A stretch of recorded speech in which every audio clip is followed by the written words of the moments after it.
And I realized I had the wrong one here. Don't start me yet. Didn't start me yet? Did I grab the wrong one?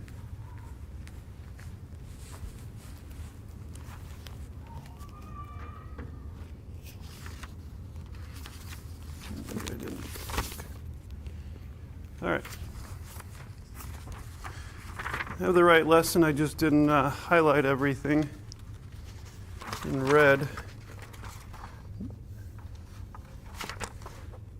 Okay. All right, I think I have it right. Then sometimes if I print it out in black and white, then it doesn't show me all the highlights, so I think I have it right here. Okay, so if you have the sheet, I'm just going to do a quick review, give you all the blanks. Let me know if they don't line up. So we're looking at the first life, simple life. Okay, they want to say, oh, the first, it could have just happened naturally. For unguided naturalistic macroevolution to be true, the first life must have been generated spontaneous from non-living chemicals. Okay, the blank there is non-living. That's what they're saying happened. Their theory, non-living chemicals just got together and happened to form life. The Incredibles, is that not the first one? What's the blank there? Yep. Since the 1950s, advancing technology has enabled scientists to discover a tiny world of awesome design and astonishing complexity. Sorry, I was trying to make these match. What was the blank there? Complexity. Sorry. I'm doing it on different computers and saving it in different places and getting complex. Is that the, okay, did I get the next blank there?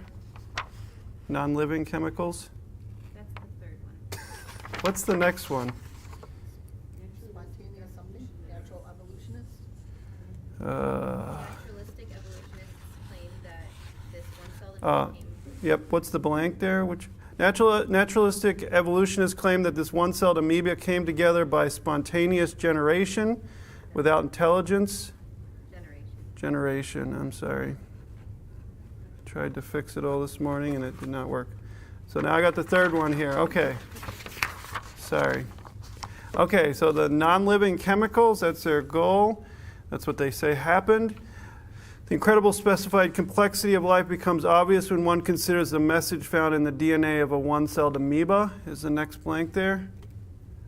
Amoeba. Just yell out if I missed something or you have a question or didn't get it or I got something wrong. So we are realizing the better we get at science, the more we can discover. We are realizing how extremely complex things are. I was watching this video and it was showing a creationist video and it was showing how a cell in the little flagellum, and when they broke it down, it was like a little outboard motor, and that was whipping the tail and that was causing it to move around, and they showed all the different parts, and it was like a simple motor in there, the whole components and everything, and they want to say it happened all by accident, but it's like a little boat with an outboard motor and the thing spinning around, making it move around. Staunch Darwinist Richard Dawkins, professor of zoology of Oxford University, admits that the message found in just one cell nucleus of a tiny amoeba is more than all 30 volumes of the Encyclopedia Britannica. Combined, the entire amoeba has as much information in its DNA as 1,000 complete sets of the Encyclopedia Britannica. So this is something Darwin had no idea, didn't know about DNA, didn't know how complex these things were, and we're just discovering. That's why we're not afraid of science. We believe in science, and science, the more they discover, the more they figure out how complex things are, the more planets they discover, they realize how vast the galaxy is, and it's like it matches up with the Bible. What do they say? They said science, all these years, the science is finally catching up where theologists have been on the top of the mountain. Theologians are already there. They've come to that realization. They haven't come to the realization, but exactly what the Bible has said that it happened. The following fact is obvious, often overlooked. No human observed the origin of the first life. The emergence of the first life on earth was a one-time, unrepeatable historical event. They want to act like they know everything. They don't. They don't. Nobody was there. They can look at the evidence, and the evidence has pointed to that the universe was created. Okay, they used to believe it was eternal. It is not. Okay, but nobody was there. The central principle in forensic science is the principle of uniformity, which holds that causes in the past were like the causes we observe today. In other words, by the principle of uniformity, we assume that the world has worked in the past just like it works today, especially when it comes to causes.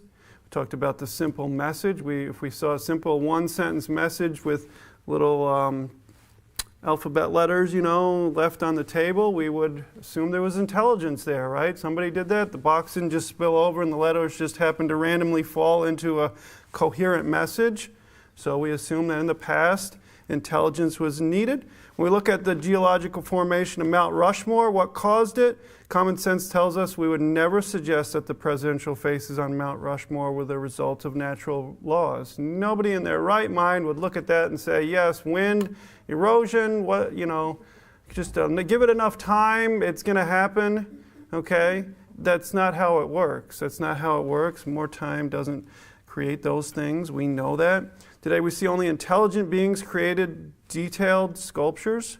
As a result, we rightly conclude that in the past, only an intelligent being, a sculptor, could have created Mount Rushmore. Okay, we plainly can see in nature what natural rocks and what natural formations look like. And what an insult. Could you imagine the designer of Mount Rushmore and all the workers who spent, somebody looked that up, how long it took them to do that? And hanging off the edge there, they had to use explosives and jackhammers and chisels. And could you imagine if somebody came along and said, that's nothing. It could have happened by itself, just regular chance. That's no great thing. They'd be insulted, wouldn't it? Okay, imagine God saying, what he did to create man, and so we come along and no big deal. It can happen just randomly. No intelligence is even required. I mean, really? I don't think so. If Leonardo da Vinci's sculptures, was it the Michelangelo? Was that a painting? If somebody came along and said, that's nothing, just wind and time could have created that, that would be insulting to the creator, wouldn't it? The sculptor that did that. And that's really what we're doing to God. In fact, all experiments designed to spontaneously generate life, including the now discredited Urey-Miller experiment, have not only failed, but also suffer from the illegitimate application of intelligence. So they have this theory, they've tried to reproduce it, they really can't. They can't create life. They want you to believe, we created life in a test tube. What did they create? A few amino acids, and you need a couple hundred of those, and then to make a protein, and you need a couple hundred protein. They just can't do it. And then they use false conditions that didn't exist. They use traps where they trap the gases, and that wouldn't have happened in real life. Getting a ringing. Do you hear that in the back? Matt, do you hear that ringing? Okay, it's over. Matt, paging Matt. Do you hear that ringing? It's good? It's just you? Okay. Oh, okay. All right. So we're talking about that. They cannot do it. They have not been able to create. Oh. Okay. They have not been able to create life in a test tube. And if they could, what would that prove? That you need intelligence, right? You need intelligence, to figure that out. In other words, scientists intelligently contrived experiments, and they still cannot do what we are told mindless natural laws have done. The blank is mindless. Why should we believe that mindless processes can do what brilliant scientists cannot do? Even if scientists eventually did create life in the laboratory, it would prove creation. Why? Because their efforts would show that it takes a lot of intelligence to create life. Okay, so, all right. So they want to say mindless things happen, but we can't create it on purpose. Okay, that just, we're not able to do it. The appearance of design in life is admitted on the first page. Dawkins writes, biology is the study of complicated things that give the appearance of having been designed for a purpose. 2 pages later, despite acknowledging the intricate architecture of precision engineering in human life and in each of the trillions of cells within the human body, Dawkins flatly denies the human life or any other life has been designed. Anybody seen some of the robots they're coming out with? It's getting scarier and scarier. I mean, they're looking more and more lifelike. But think of the hundreds of thousands of engineers that went into creating that technology, and they're getting technology over 100 years. They've been building on this, and computers and AI and robotics and all the engineers and scientists to create that robot, and they're saying, well, it can happen without one shred of intelligence, just by accident. I'm like, I don't think so. I don't have that much faith. So why do Crick, Dawkins, and others ignore the plain implications of the evidence staring them in the face? Because they have a preconceived ideology, and that is naturalism. Prevents them from even considering an intelligent cause, as we're about to see. This is bad science and leading to wrong conclusions. So they have preconceived ideology. They want to discount anything a creationist says, because why? You have a preconceived ideology. Okay? Well, so do they. So do they. Okay? I admit I have a biblical perspective, but we can still look at the evidence. And they want to say, we can't even let creationists, we can't even have that in there because they all have preconceived ideologies, and so do they, okay? And they are willing to, they don't look at the evidence objectively, they're overlooking it, they're saying it looks designed, but don't let your eyes fool you, it's not. We just know it's not because of their preconceived ideology. So good science versus bad, nothing could be further from the truth. The creation-evolution debate is not about religion versus science or the Bible versus science. It's about good science versus bad science. So good versus bad, okay? As we mentioned before, science is a search for causes. Logically, there are only two types of causes, intelligent and non-intelligent, natural. The Grand Canyon had a natural cause. Mount Rushmore had an intelligent one. We can see that. There's only two possibilities. When you come in with the preconceived idea that there's only one possibility, there's no chance Mount Rushmore was created by intelligence, I'm not even entertaining that possibility, you are the closed-minded one, not the religious person that says, well, it could have happened naturally, or it could have been created with intelligence. What's more likely looking at the evidence? I mean, it's just plain to see when we look at it that it was intelligence. And nobody in their right mind would say Mount Rushmore happened by itself. How much more complex is the human body? I mean, just take the human eye or the human brain, not to mention all these things put together. I'm thousands of times more complex than Mount Rushmore, and you want to say, oh, that happened by accident. Unfortunately, on the question of first life, Darwinists like Dawkins and Crick rule out intelligent cause before they even look at the evidence. Okay, so they got a preconceived ideology. They're not even looking before they even start. They say it cannot be a possibility before they even look at the evidence. So this is their claim. They realize that we cannot reproduce this. We cannot create life out of non-living chemicals. We can't do that even on purpose. So what's their theory that they have? We can't believe in a God. That would be an intelligent being out there. Aliens, yes. And I'm like, we don't have any evidence of God, but we can believe in aliens.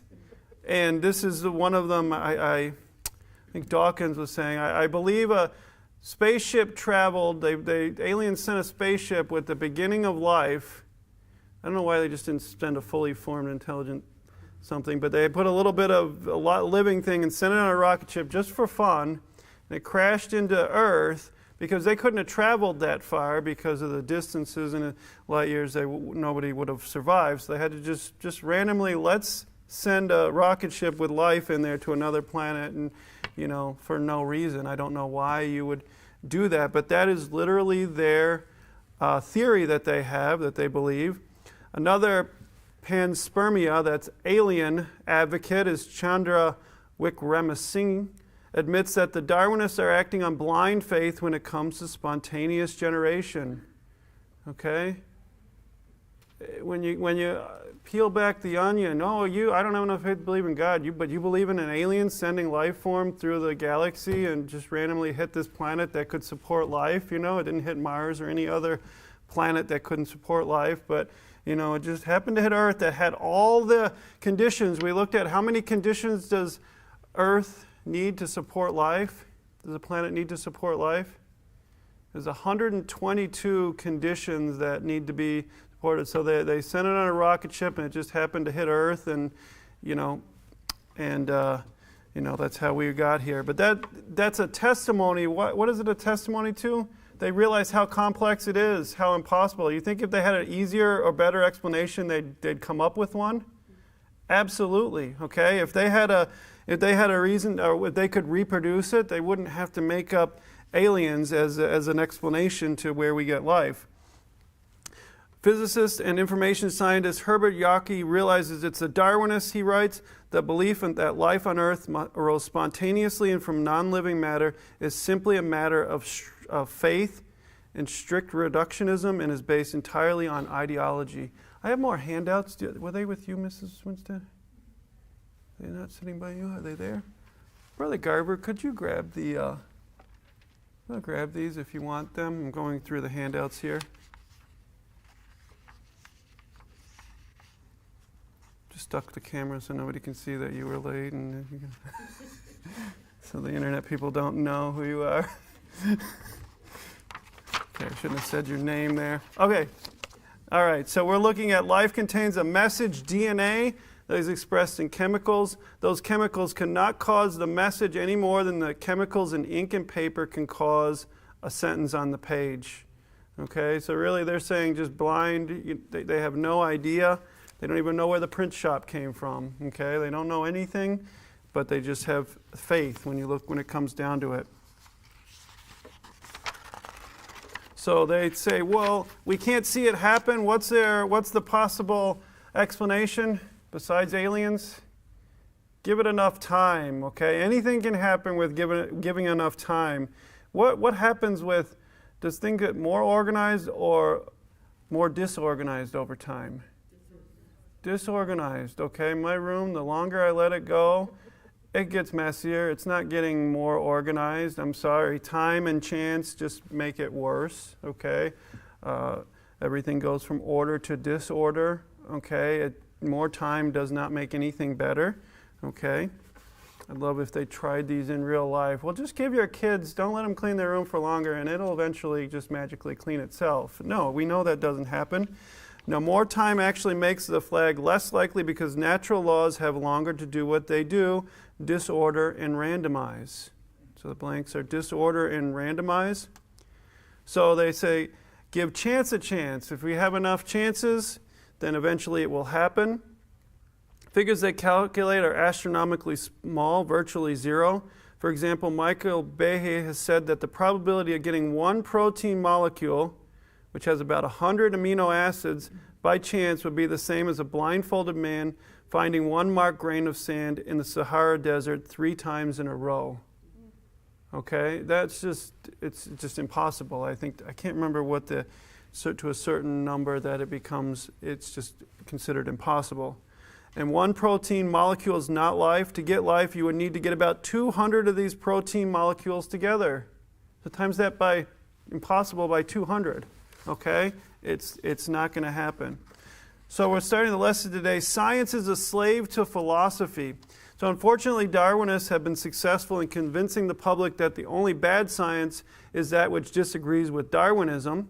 That really isn't science at all, they say. It's just religion masquerading as science. That is their excuse. That is why they've gotten rid of, that's why they won't allow it to be taught in public schools. Okay, they fight it. The ACLU will fight that. Okay, because they say, oh, it's religion and we can't have separation of church and state. Okay, if you try to teach creationism, just even intelligent design, they don't want that. They don't like a challenge, which really, if you are so sure in your views, why would you not want to, they won't even allow them simultaneously to be taught at the same time, 2 opposing views. Why not? You're insecure, okay? Look at the government, what they've been doing. They want to censor, the insecure ones want to censor any other view except their own, don't they? Well, if you've got the truth, what are you worried about, why do you have to censor everything? You look at these regimes in China, they got to control everything and censor only the information they want. They don't want any competing views. And we got to just have, we can't have misinformation, and they decide what's truth. Well, that's what's going on, is they won't allow any opposing views. In fact, the exact opposite is true. It's the Darwinists who are practicing bad science because their science is built on false philosophy. In effect, it's their secular religion or naturalism that leads them to ignore the empirically detectable scientific evidence for design. Okay? They're the ones that are overlooking. They're the ones with the false philosophy. Let's look at a debate between William Lane Craig, a Christian, and Darwinist Pete Atkins over the existence of God. At one point, Atkins argued that God wasn't necessary because science could explain everything. Okay, this is their belief. There is no need for God, declared Atkins. Everything in the world can be understood without needing to evoke a God. You have to accept that's one possible view about the world. Sure, that's possible, Craig admitted, but, interrupting, do you deny that science can account for everything? Challenged Atkins. Yes, I do deny that science can account for everything, said Craig. So what can it account for? So materialism, the only thing that matters is what you can see. There's nothing else. A veteran of many debates, Craig was ready with a multifaceted answer. I think there are a good number of things that cannot be scientifically proven, but we are all rational to accept. He said, Craig then cited these 5 points of rational beliefs that cannot be proven by science.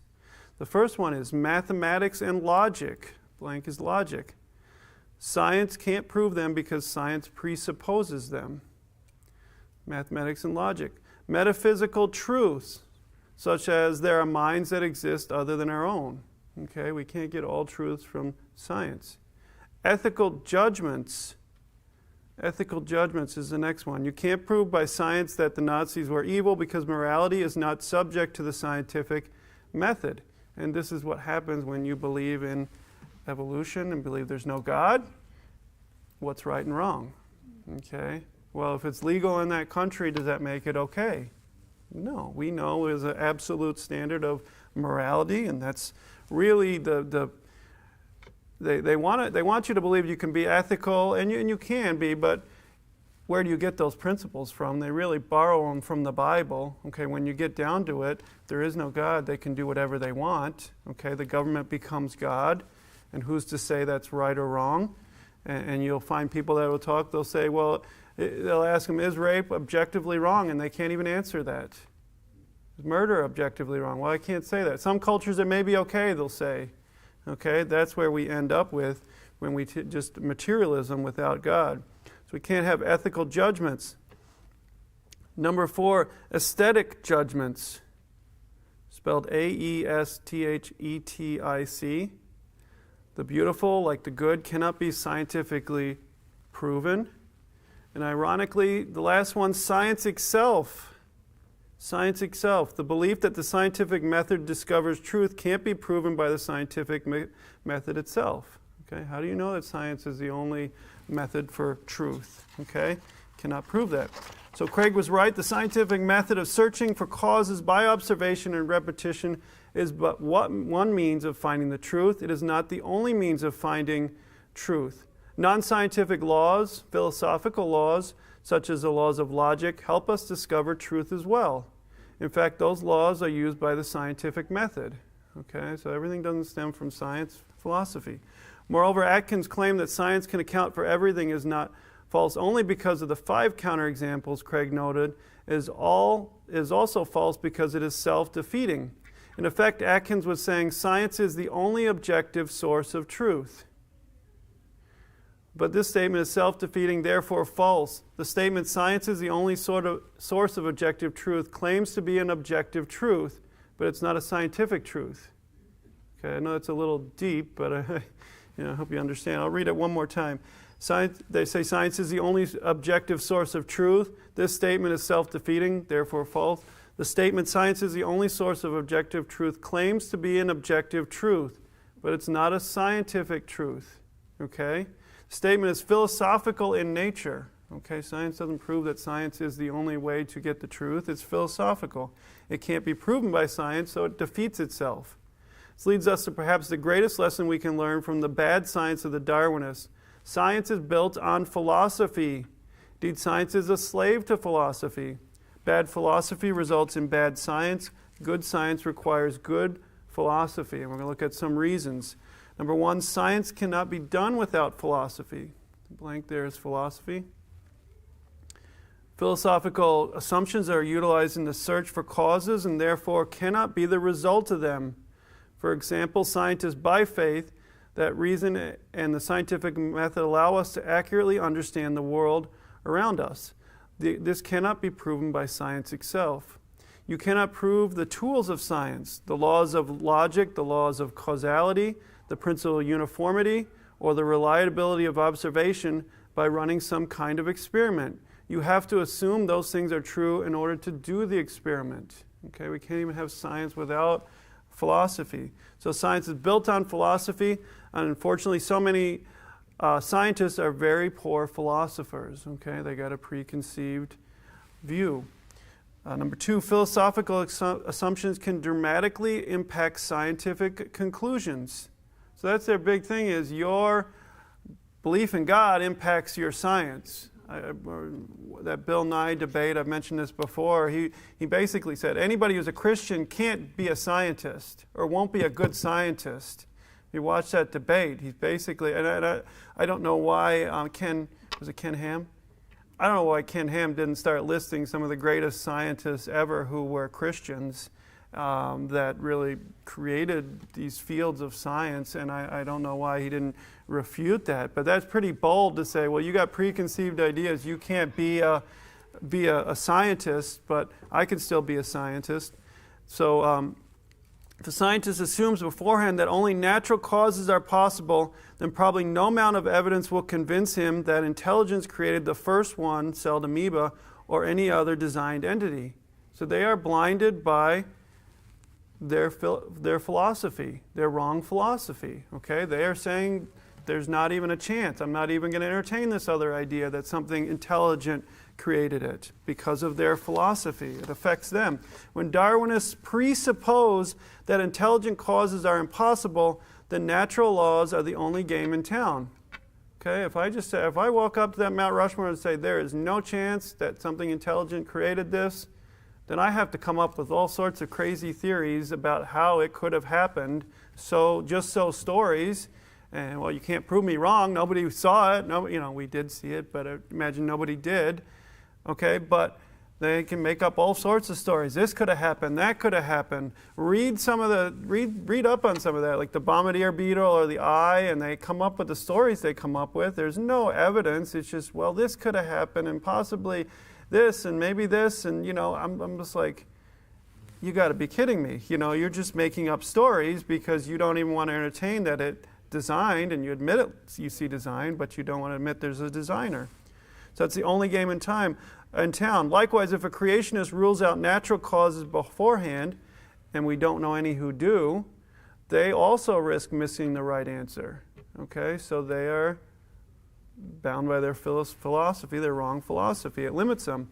A scientist who is open-minded to both natural and intelligent causes can follow the evidence wherever it leads. Okay, so they're the closed-minded ones. Okay, not you. They want to say you're religious, you believe in God, it's impacting you, your way you interpret things. You're closed-minded. They are closed-minded. Okay, it's the exact opposite. They have limited, there's two possibilities. They've totally limited one, gotten rid of it before they even start looking at the evidence. Science doesn't really say anything scientists do. Next blank there, scientists do. Data is always interpreted by scientists. When those scientists let their personal preferences or unproven philosophical assumptions dictate their interpretation of the evidence, they do exactly what they accuse religious people of doing. They let their ideology dictate their conclusions. When that's the case, nothing more than philosophical presuppositions passed off as scientific facts. I'll give you an example of that. They used to believe they're able to drill down into the Arctic or the Antarctic, and they came across as all these different layers. So they're saying, well, every layer is a year, therefore we can, the Earth is older than creationists believe, right? You know what they discovered? They discovered, I think during the war, 1944, a plane crash, a bomber crashed, and it was buried in the ice. They knew exactly when it crashed, what year and what time, and then they were digging it out to recover it, and they did a sample of the core, and it showed like, I'm not sure, like thousands of different layers. And they knew it had only been there for 50 years or however long. And you know what they realized? They had misinterpreted the data, and that every time it warms and then freezes, warms and freezes, warms and freezes, that creates a layer.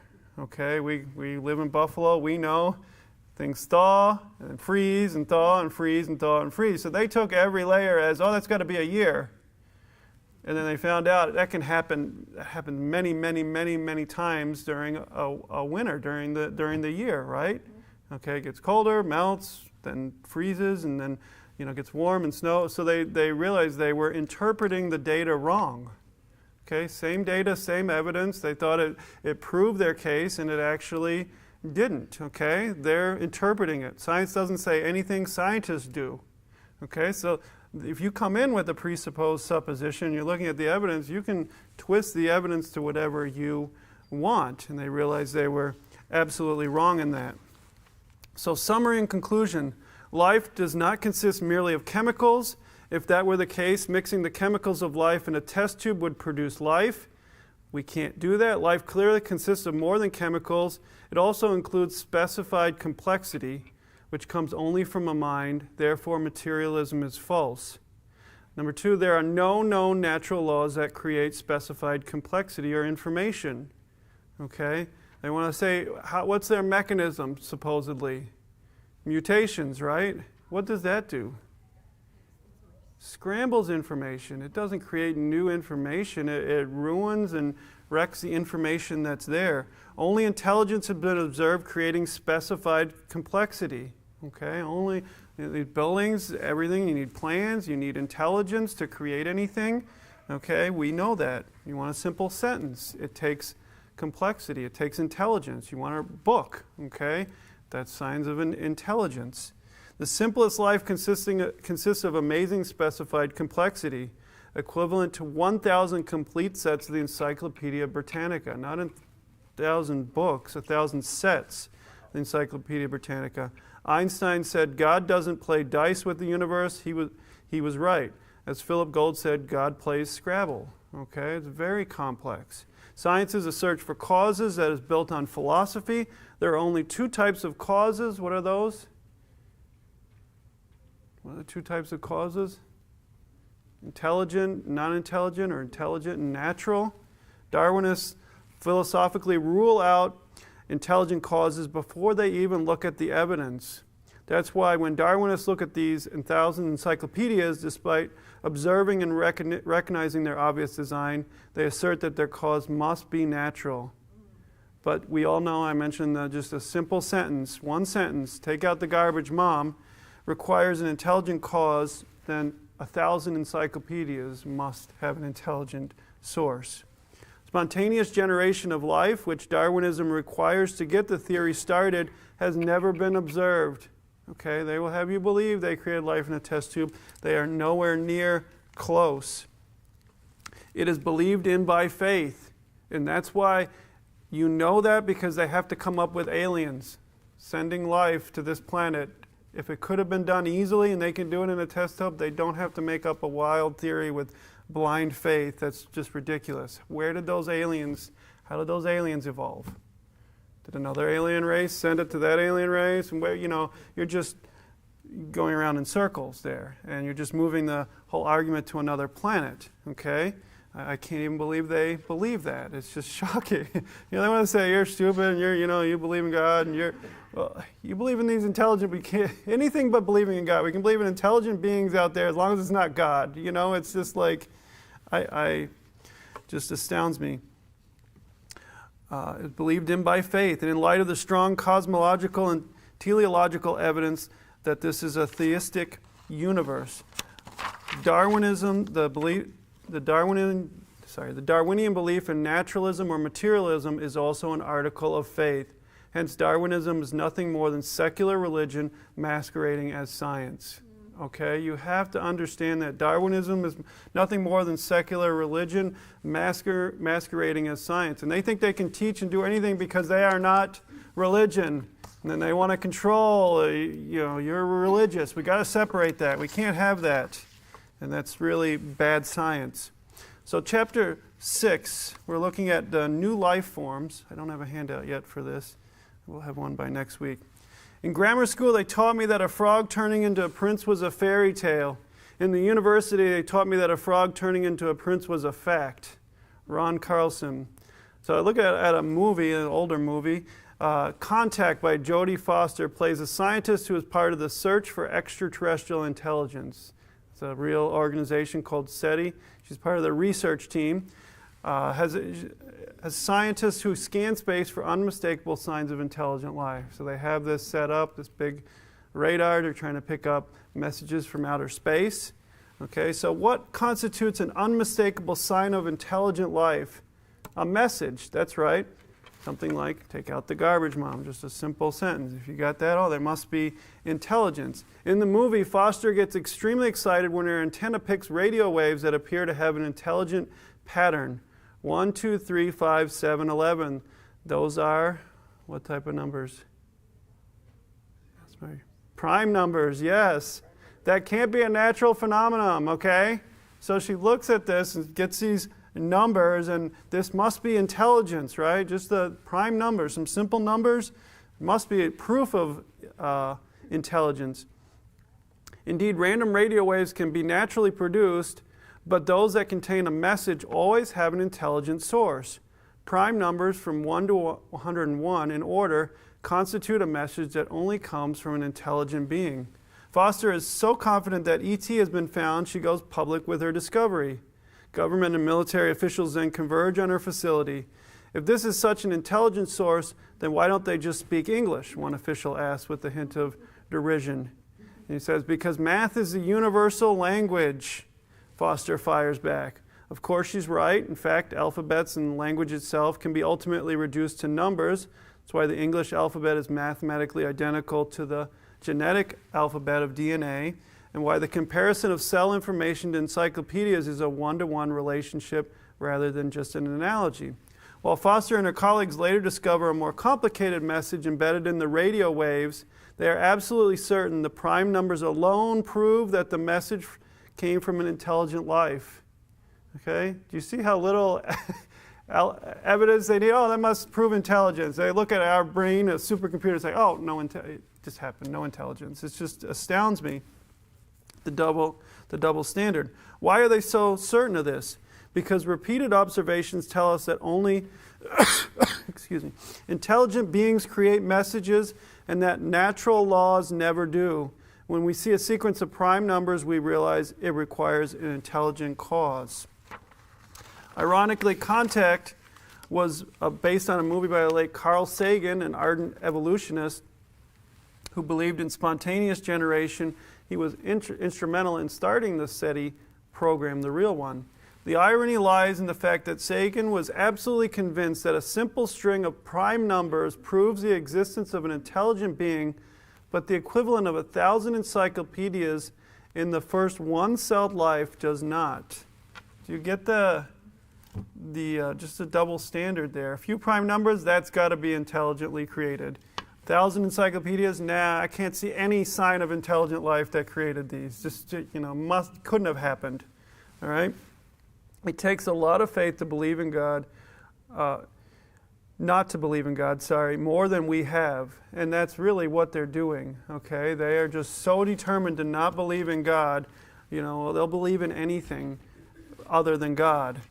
Okay? Prime numbers, that's okay. I believe that, it must be intelligent life. Amoeba with 1,000. Just think of how complex the human body is. I keep saying that. It's just as simple as cell. No chance that it happened by. I'm not even going to entertain that possibility. They won't even entertain that. They won't even say, yeah, that's a possibility. I don't believe it, but it's a possibility. They won't even entertain that. Moreover, it was Sagan who wrote this about the human brain. The information content of the human brain expressed in bits is probably comparable to the total number of connections among the neurons, about 100 trillion bits. if written out in English, say, the information would fill some 20 million volumes, as many as in the world's largest libraries. The equivalent of 20 million books is inside the heads of every one of us. The brain is a very big place in a very small space. The neurochemistry of the brain is astonishingly busy. The circuitry of a machine more wonderful than any devised by humans. The same guy that's saying a few prime numbers in a row is proof of intelligence, must have come from intelligence, and 20 million books, no intelligence created that, just astounds me. Actually, Sagan probably underestimated the brain's information content at 20 million books. Nevertheless, the figure is still stunning. Okay, I'm going to leave it there, but just think of the double standard here. 20 million books inside the human brain, no intelligence created. I'm not even going to entertain the possibility. String of prime numbers, yeah, that had to be intelligent. That couldn't have happened by itself. It's just, takes a lot of faith to believe. Let's pray. Dear Heavenly Father, we love you, dear Lord. We thank you for your goodness, and just help us to study the evidence. Help bring people in our lives, dear Lord, that we can share this with and that we can witness to. And we love you in Jesus' name. Amen.